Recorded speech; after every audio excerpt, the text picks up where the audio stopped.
Operator से बचकर यहाँ पे ट्रेड करना है मार्केट में, तभी आप इस वीडियो को पूरा अंत तक देखिए, वरना आप यहीं पे वीडियो को स्किप करके आप सेकंड वीडियो को प्ले कर सकते हैं। दोस्तों, आज की वीडियो में आपको बताएंगे कैसे बैंक निफ्टी में मार्केट ऑपरेटर ने सभी बायर्स को कैसे ट्रैप किया। ठीक है, पूरा हम बताएंगे कि मार्केट ऑपरेटर से हम कैसे बचते हैं और किस तरीके से ऑपरेटर से बच के और ऑपरेटर के साथ हम किस तरीके से यहाँ पे मार्केट में ट्रेड करें। ठीक है, सब कुछ आपको इस वीडियो में देखने को मिलेगा। यहाँ पे क्या है कि 2 बार क्या है कि बायर्स को ऑपरेटर ने यहाँ पे ट्रैप किया। ठीक है, ऑपरेटर किसे कहते हैं? ऑपरेटर वो है कि जो हमारे मार्केट के अगेंस्ट, जैसे ठीक है, अगर बायर्स अगर रिटेलर अगर बाई कर रहे हैं तो मार्केट ऑपरेटर क्या करते हैं कि उनको ट्रैप करते हैं, उनका जो एसएल हंट करते हैं और उनके अपोजिट में अपना ट्रेड क्या है यहाँ पे प्लेस करते हैं। ठीक है, उनको कहते हैं ऑपरेटर। और जो कि मार्केट में उसी तरीके से करके यहाँ पे ऑपरेट करते हैं। ऑपरेट का मतलब कि वो अपनी तरीके से मार्केट को यहाँ चलाते हैं। ठीक है, हमें अप साइड ले जाना है तो हम अप साइड ले जाएंगे, हमें डाउन साइड ले जाना है तो डाउन साइड। तो यहाँ पर क्या है कि मार्केट को आज ऑपरेटर ने बहुत ही अच्छी तरीके से बायर्स को ट्रैप करा, 2 बार यहाँ पे ट्रैप करा। और उनको देखिए ऑपरेटर मतलब बायर्स को क्या है, मतलब हमें रिटेलर को क्या है कि यहाँ पे जस्ट सिंपली हमें पैटर्न देखने को मिलता है कि ये हैमर कैंडल है, ये एम पैटर्न है, डब्ल्यू पैटर्न। ये कैसे बनता है? ये ऑपरेटर ही बनाते हैं।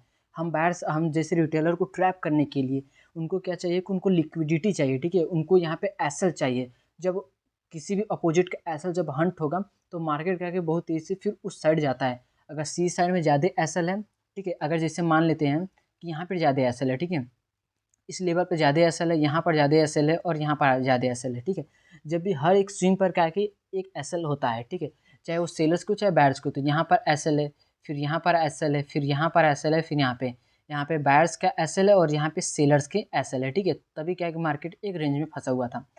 तो उनको क्या है कि वहाँ पे एसएल चाहिए। अगर मार्केट को डाउन साइड जाना है तो ये जो एसएल है इसको ब्रेक करना पड़ेगा। ठीक है, तो फिर क्या है कि मार्केट डाउन साइड जाएगा। तो यहाँ पे किस तरीके से बायर्स को ऑपरेटर ने ट्रैप किया वो हम आपको दिखाते हैं कि इसको हम चार्ट को और थोड़ा बड़ा कर ले तो फिर आपको इजीली अच्छी तरीके से समझ में आएगा। यही चार्ट क्या है कि आपको आगे स्टॉक मार्केट बहुत आगे तक ले जाएगा। आपको इस चार्ट को अच्छी तरीके से देखना है। तो यहाँ पर क्या है कि मार्केट क्या हुआ कि गैप अप खुलने के बाद थोड़ा रेड कैंडल बनाने के फिर इस तरीके से यहाँ पे कंसिडर कर रहा था। ये जो हमारे लिए बहुत ही स्ट्रॉन्ग यहाँ पर रेजिस्टेंस था। ठीक है, उस रेजिस्टेंस को मार्केट ने क्या किया कि अच्छे खासा इस जगह पर कंसोलिडेशन कर रहा था। ठीक है, यहाँ पर तो ऑपरेटर ने कैसे ट्रैप किया कि हमें पता है कि भाई रेजिस्टेंस पर अगर कंसोलिडेशन कर रहा है तो अच्छी बात है, तो और भी अच्छी बात है जैसे इसका जब ब्रेकआउट हो तो हम यहाँ पे अपना ट्रेड प्लेस कर दे रहे हैं। ठीक है, पर क्या हुआ कि ये तो हमारा क्राइटेरिया कंप्लीट हुआ कि मार्केट रेजिस्टेंस के पास कंसोलिडेशन कर रहा है, तो अच्छी बात है। यहाँ पे फिर मार्केट ने ब्रेक किया। ठीक है, तो हमें यहाँ पे सी साइड का ट्रेड ले लेना चाहिए। पर यहाँ पे जैसे ही आपने लिया, ठीक है, तो फिर उसके बाद एक कैंडल ग्रीन अच्छी खासी दिखाने के बाद और भी बायर्स क्या कि यहाँ पे अट्रैक्ट हुए कि अब यहाँ पे रेजिस्टेंस ब्रेक हो गया है कंसोलिडेशन के साथ। अब हमें क्या है कि सी साइड का यहाँ पे ट्रेड प्लेस कर देना चाहिए। पर उसके बाद ही दो कैंडल नहीं उनका जितना भी एसएल था सब ब्रेक एसएल हंट कर दिया। ठीक है, अगर जिन्होंने यहाँ पे रखा होगा, जिन्होंने यहाँ पर, जिन्होंने ठीक है इस लेवल पे रखा होगा, उन सभी का जो एसएल है, या जिन्होंने यहाँ पे रखा होगा उन सभी का एसएल यहाँ पे जो कि सेलर्स है वो यहाँ पे खा गए हैं। ठीक है, फिर उसके बाद उनको और भी लिक्विडिटी चाहिए थी, पर यहाँ पे मार्केट क्या हो गया फिर धीरे धीरे फिर अपसाइड गया। फिर यहाँ पे फिर से ब्रेक हुआ। पर यहाँ पे कुछ जो कि होंगे जो नए नए ट्रेडर्स हो यहाँ पे ट्रेड ले लिए होंगे कि हमें बस अगर ब्रेक हो जा रहा है रेजिस्टेंस तो हमें सी साइड जाना है, अगर ब्रेक डाउन हो जा रहा है सपोर्ट का तो हमें पी साइड जाना है बस। तो यहाँ पे फिर से उनको क्या है कि यहाँ पे ट्रैप कर लिए।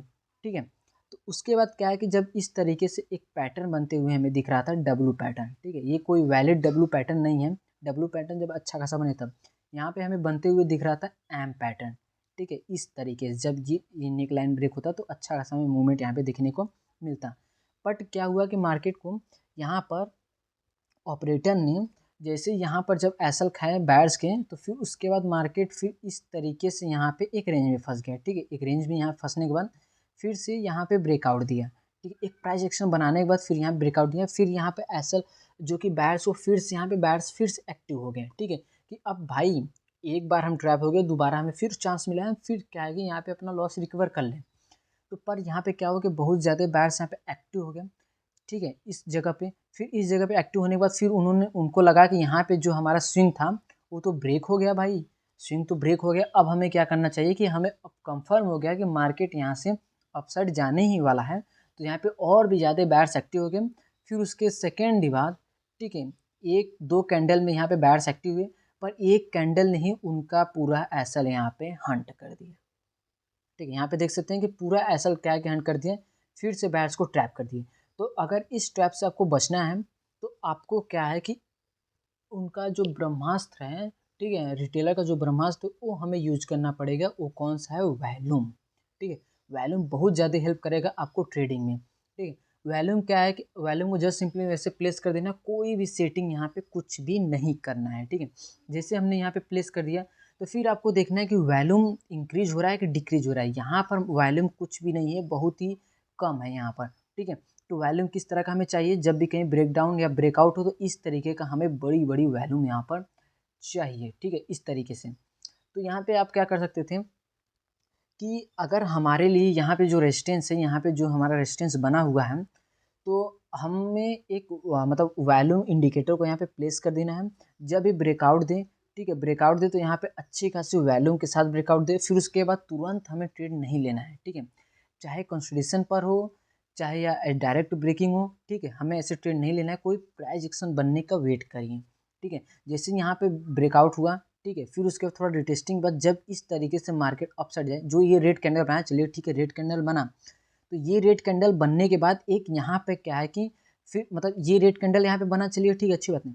फिर ये जो रेड कैंडल बना, ये रेड कैंडल ना बन के ग्रीन कैंडल जब इस तरीके से बनता, तब हमारा क्या कि अच्छा खासा यहाँ पे ऑर्डर हम यहाँ पे प्लेस कर सकते थे। ठीक है, फिर से यहाँ पर जब डायरेक्ट ब्रेकआउट यहाँ पे हुआ तो हमें इस तरीके से कोई प्राइस एक्शन बनने का वेट करिए। देखिए, प्राइस एक्शन क्या है कि बैकबोन है ट्रेडिंग का, स्टॉक मार्केट का। ठीक है, अगर आपको ट्रेडिंग करना है तो आपको प्राइस एक्शन बहुत ही अच्छी तरीके से जानना पड़ेगा, तभी क्या है कि आप ट्रेडिंग में सक्सेस हो पाएंगे। ठीक है, तो यहाँ पे क्या होता है कि मार्केट में जो पैसा होता है, मार्केट खुद पैसा नहीं देता है, और बायर से लेकर सेलर को देता है, सेलर से लेकर बायर को, इस तरीके से मार्केट चलता है यहाँ पे। ठीक है, मार्केट के पास पैसा नहीं है कि भाई मेरे पास करोड़ों अरबों पैसा है, आप आइए हमें ट्रेड के पैसे लेकर जाइए। ठीक है, ऐसा नहीं है। तो यहाँ पे जब ब्रेकआउट हुआ यहाँ पर, ठीक है, तो यहाँ पर जो वैल्यूम है वो इंक्रीज हुआ, बस पिछले के मुकाबले थोड़ा ज़्यादा था। ठीक है, तो चलिए ठीक है, यहाँ पे हमें कंफर्म हुआ, पर इसके साथ साथ हमें एक और कंफर्मेशन चाहिए कि यहाँ पर, ठीक है, ब्रेकआउट हुआ तो चलिए ठीक है, पर यहाँ पे मार्केट को रुकने दीजिए। ठीक है, यहाँ पे धीरे धीरे धीरे अपसाइड गया, ब्रेकआउट दिया, पर यहाँ पे एक दो कैंडल बनने दीजिए, बनने का वेट करिए, या इसका जो पिछला वैल्यूम है, ये जो वैल्यूम है, ठीक है, यही वैल्यूम है, यहाँ पे आप देख सकते हैं, बट इसका जो नेक्स्ट वैल्यूम है बहुत ही कम है। ठीक है, तो उनको यहाँ फर्स्ट आपको यही नहीं देखना है कि जो ब्रेकआउट हुआ है उसका वैल्यूम ज़्यादा है, आपको ये भी देखना है कि जो नेक्स्ट वैल्यूम है वो भी क्या है कि पिछले के मुकाबले ज़्यादा होना चाहिए, तभी क्या कि हमारे लिए एक अच्छी खासी ब्रेकआउट यहाँ पे मानी जाएगी। ठीक है, पर यहाँ पे जो वैल्यूम है बहुत ही कम है। फिर हम यहाँ पर देखते हैं कि यहाँ पर भी एक ब्रेकआउट हुआ, क्लोजिंग भी दिया, और यहाँ पे देख सकते हैं कि वैल्यूम बहुत ही कम है पिछले के मुकाबले, और इसके मुकाबले तो और भी कम है। ठीक है, और फिर इतनी बड़ी कैंडल बनने के बाद यहाँ पर जो वैल्यूम है वो भी यहाँ पर कम है। तो आपको ये भी देखना है कि पिछले के मुकाबले हमारा वॉल्यूम ज़्यादा होना चाहिए। ठीक है, उस कैंडल का। तो जब ज़्यादा वॉल्यूम रहेगा तो इसका ये मतलब है कि ज़्यादा बायर से ज़्यादा एक्टिव है, ज़्यादा लोग यहाँ पे इंटरेस्ट दिखा रहे हैं कि अब मार्केट क्या कि अपसाइड जाएगा। ठीक है, पर यहाँ पर क्या है कि जब इंटरेस्ट ही नहीं दिखाएंगे तो मार्केट कहाँ जाएगा? तो ये तो ट्रैप है ना, पूरा आपको यहाँ पे दिख रहा है कि मार्केट पूरा हमें यहाँ पे ट्रैप कर रहा है। ठीक है, तो इस तरीके से आप बच सकते हैं ऑपरेटर से, और ऑपरेटर से बच के आप यहाँ पे ट्रेड कर सकते हैं। ठीक है, तो जो भी मैंने आपको सब कुछ बताया इसमें, अगर आपको कोई भी डाउट है तो आप हमें कमेंट कर सकते हैं, हम आपके कमेंट का रिप्लाई जरूर करेंगे। इससे रिलेटेड कि ऑपरेटर्स कैसे टॉपिक, और इस टॉपिक पर और भी ज़्यादा वीडियो चाहिए तो आप हमें कमेंट कर सकते हैं, उस पर क्या कि हम वीडियो जरूरी बनाएंगे। ठीक है, तो दोस्तों आज के लिए सिर्फ इतना ही। वीडियो देखने के लिए थैंक्स फॉर वॉचिंग।